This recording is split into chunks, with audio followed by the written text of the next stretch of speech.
नमस्कार, SS study channel में आपका एक बार फिर से स्वागत है। और आज हम संधि के भेद यानी स्वर और व्यंजन संधि की चर्चा के पश्चात विसर्ग संधि के बारे में पढ़ेंगे। आज का ये वीडियो शुरू करें इससे पहले आप चैनल को सब्सक्राइब करके बेल आइकन को क्लिक कर दीजिए। तो चलिए करते हैं आज का ये वीडियो शुरू।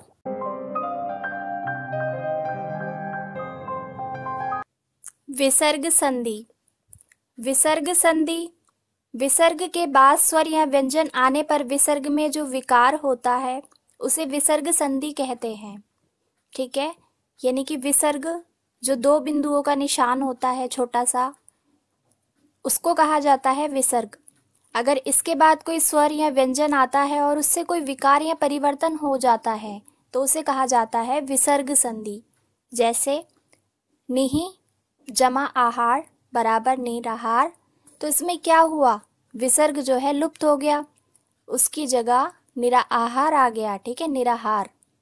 अगला दुहु जमा आशा दुराशा, तपह जमा भूमि तपोभूमि, मन जमा योग मनोयोग। आगे विसर्ग संधि के प्रमुख नियम।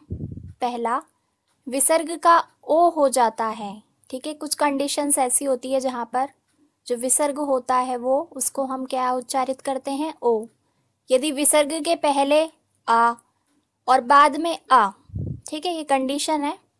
अथवा प्रत्येक वर्ग का तीसरा चौथा पांचवा वर्ण अथवा या रा ला वा हो तो विसर्ग का ओ हो जाता है। ठीक है, ये आप इस चार्ट के द्वारा भी समझ सकते हैं। देखिए, उदाहरण की सहायता से समझने का प्रयास करते हैं। मनः जमा अनुकूल, तो ये हो जाएगा मनोकूल। तपह जमा बल तपोबल, तपह जमा भूमि तपोभूमि, पय जमा धन प्योधन, मनः जमा योग मनोयोग। अधः जमा गति अधोगति, व्यय जमा वृद्ध वयोवृद्ध, पय जमा द प्योद, मनः जमा रथ मनोरथ, मनः जमा हर मनोहर। तो यहाँ पर क्या हो रहा है, सब में हा का विसर्ग का लोप हो रहा है। ठीक है, अब आते हैं अपवाद पर कि इसके संबंध में क्या अपवाद है। ठीक है, कोई अगर चीज़ होती है तो उसके विरोध में भी कोई ना कोई चीज़ होती है। तो अपवाद ये है कि पुनः एवं अंत में विसर्ग का रा हो जाता है। अब क्या होता है, कुछ कंडीशन में रा में बदल जाता है क्या, विसर्ग। देखिए, पुनः जमा मुद्रण पुनर्मुद्रण। ठीक है, रा बन गया ना ऊपर, विसर्ग हटकर रा लग गया तो ये हो गया पुनर्मुद्रण। अंतः धान, तो ये हो जाएगा आपका अंतर्धान। आगे पुनः जमा जन्म, तो ये हो जाएगा पुनर्जन्म। अंतः जमा अग्नि अंतरग्नि। आप इसमें ये देख रहे हैं कि जो पहले वाला शब्द है उसका आखिरी वर्ण और जो जमा के बाद दूसरा शब्द है, ठीक है, उसका पहला वर्ण, इन दोनों के बीच जब संधि हो रही है तो ये सब विकार उत्पन्न होता है। दूसरा नियम विसर्ग का र हो जाता है। अब कई कंडीशन ऐसी होती है र हो जाता है, कब होता है, देखिए, यदि विसर्ग के पहले आ या फिर बड़ा आ को छोड़कर कोई और दूसरा स्वर हो, ठीक है, और बाद में बड़ा आ छोटा ऊ बड़ा ऊ या तीसरा चौथा पांचवा वर्ण, किसके हिसाब से, जो वर्गों का समूह है उसके हिसाब से तीसरा चौथा पांचवा वर्ण या फिर या रा ला वा में से कोई हो तो विसर्ग रा हो जाता है। देखिए, आपको याद रखना पड़ेगा। ठीक है, यही नियम है तो नियम तो आपको याद रखने पड़ेंगे, अदरवाइज एग्जाम में आप कैसे लगाएंगे। जितनी आपको संधि विच्छेद की प्रैक्टिस होगी उतनी आसानी से आप इनको हल कर सकते हैं। ठीक है, क्योंकि नियम जो है वो आपकी प्रैक्टिस में बैठ जाते हैं, कवर अप हो जाते हैं। उदाहरण, निहि जमा आशा निराशा, निहि जमा धन निर्धन, रा होता जा रहा है, नोटिस करिएगा।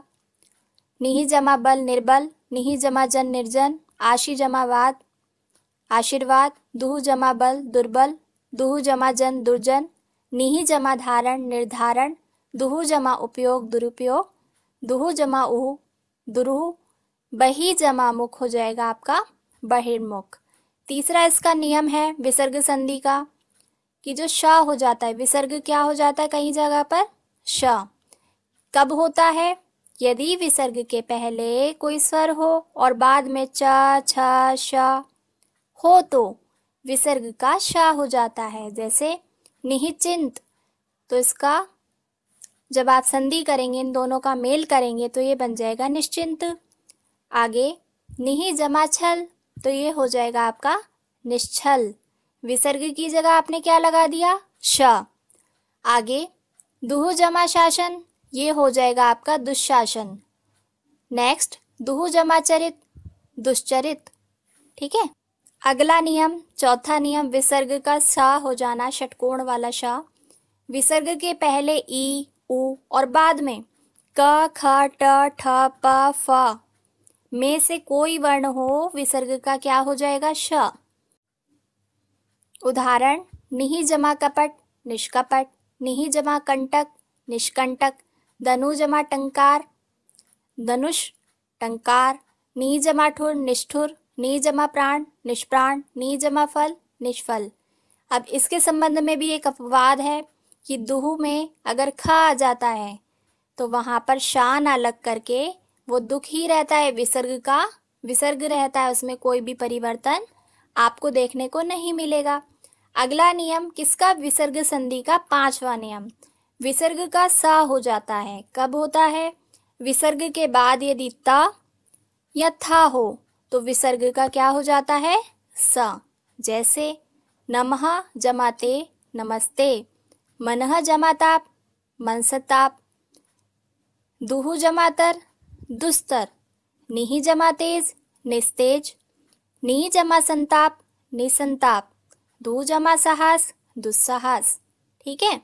तो यहाँ पर क्या हो रहा है? विसर्ग का सा बन रहा है। ये सारे नियम आपको संधि विच्छेद में बहुत मदद करेंगे। इनको ज़रूर ध्यान से वीडियो को देखिएगा। आपको ना समझ आए तो दोबारा से देखिएगा, आपको ज़रूर समझ आएगा।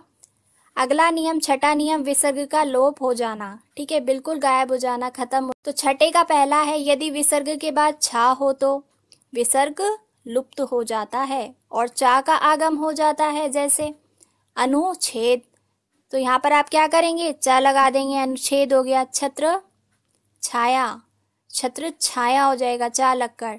दूसरा, यदि विसर्ग के बाद रा हो तो विसर्ग लुप्त हो जाता है और उसके पहले स्वर दीर्घ हो जाता है। निहि रोग, निरोग। निहि रस, नीरस। इसी का थर्ड पार्ट है, यदि विसर्ग से पहले आ या बड़ा आ हो और विसर्ग के बाद कोई भिन्न स्वर हो तो विसर्ग का लोप हो जाता है। जैसे अतः जमा एव, अतएव। आगे बढ़ते हैं। इसमें सातवां इसका नियम है, विसर्ग में परिवर्तन ना होना। अब ये भी कंडीशन होती है कि विसर्ग में परिवर्तन नहीं होता। कब नहीं होता? यदि विसर्ग के पूर्व आ हो, बाद में का, ख, ग, प, फा हो तो विसर्ग में कोई परिवर्तन नहीं होता। उदाहरण, रजह जमा कर्ण, रजकर्ण। ठीक है, विसर्ग का विसर्ग रहेगा। प्रातः काल, इसमें भी अंतःकरण विसर्ग लगेगा। अंतःपुर विसर्ग लगेगा। अधः पतन विसर्ग लगेगा। पुनः फलित विसर्ग लगेगा। अब इसके संबंध में भी एक अपवाद है, नमः एवं पुर में विसर्ग का सा हो जाना। ठीक है, जैसे नमः कार, तो ये हो जाएगा नमस्कार। पुरः कार, तो ये हो जाएगा पुरस्कार। आगे बढ़ते हैं। इसी में हिंदी की कुछ विशेष संधियां हैं इसके अलावा। ठीक है, जैसे संस्कृत की संधियों के अतिरिक्त हिंदी की कुछ विशेष संधियां हैं। इनके नियम अभी स्पष्ट नहीं है, तथापि कुछ का परिचय निम्नलिखित है। तो उदाहरण के लिए हम देखते हैं। इसमें पहला, बड़ा आ का छोटा आ हो जाना। कब होता है? देखिए, आम जमा चूर, अमचूर हो जाएगा। हाथ जमा कड़ी, हथकड़ी। राज जमा वाड़ा, रजवाड़ा। लड़का जमा पन, लड़कपन।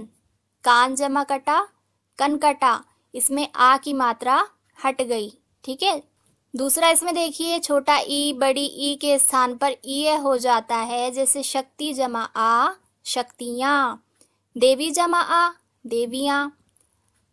थर्ड, बड़ी ई बड़ा ऊ का क्रम से ई ऊ हो जाना। नदी जमा आ, नदियां। वधु जमा ए, वधुएं। चौथा नियम, हा का भा हो जाना। जब, तब, सब, अब आदि शब्दों के पीछे ही आने पर ही के हा का भा हो जाता है। आप उदाहरण की सहायता से समझिए। जब ही, तो ये बन जाएगा भी, जभी। कब जमा ही, कभी। तब जमा ही, तभी। सब जमा ही, सभी। पांचवा और इसका आखिरी नियम, हा का लोप। तो कुछ संधियां ऐसी होती है व्यंजन संधि जिसमें कि हा का लोप हो जाता है। कब होता है, जरा ध्यान से सुनिएगा।